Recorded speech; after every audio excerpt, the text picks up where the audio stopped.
sahabat Guru Diknas, selamat pagi semuanya, guru hebat dimanapun Anda berada.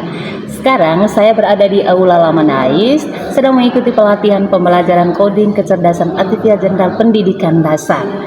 Perkenalkan, nama saya Maria Yosefina Nogotukan. Saya mengajar di Sekolah SDK Santa Carmen Sales di Larantuka. Di sini saya akan menjelaskan beberapa konsep dasar kecerdasan artifisial atau yang biasa disingkat dengan KA dan menjawab beberapa pertanyaan.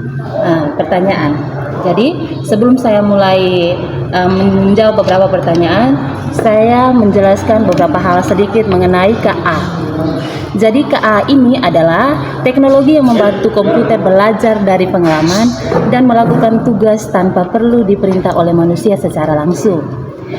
Terus di era digital saat ini kecerdasan artifisial atau KA itu telah menjadi bagian yang tak terpisahkan dari kehidupan kita sehari-hari. Teknologi ini tidak hanya hadir dalam bentuk asisten virtual atau sistem rekomendasi di platform digital, tetapi juga digunakan dalam berbagai sektor seperti kesehatan, pendidikan, transportasi, keuangan, hingga di industri dimanapun. Jadi, KA ini sangat penting di abad yang ke-21. Mengapa sangat penting?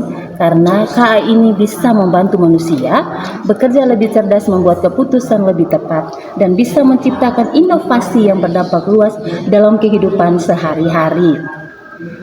Jadi Bapak Ibu Guru, meskipun kecerdasan komputer artifisial atau KA ini sering disebut juga sebagai kecerdasan buatan karena telah mencapai kemajuan yang luar biasa, namun KA ini masih memiliki keterbatasan yang signifikan.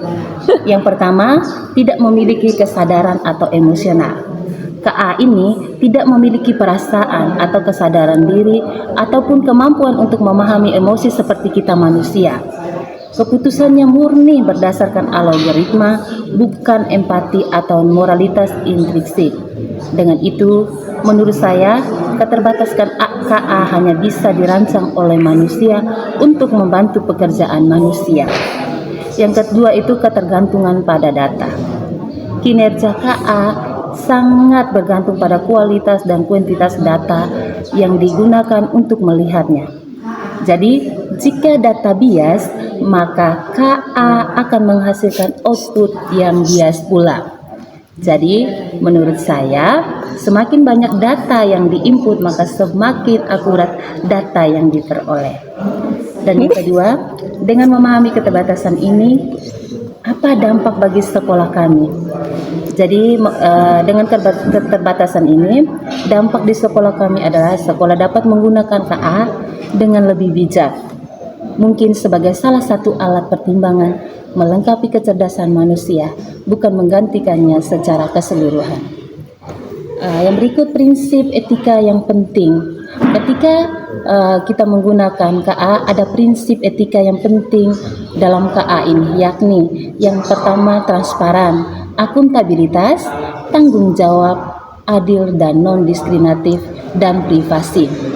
Dengan menerapkan prinsip ini, sekolah kami dapat menciptakan lingkungan di mana KA digunakan sebagai alat yang memberdayakan, tetapi tetap dalam kerangka kerja yang bertanggung jawab dan berpusat pada pengembangan manusia.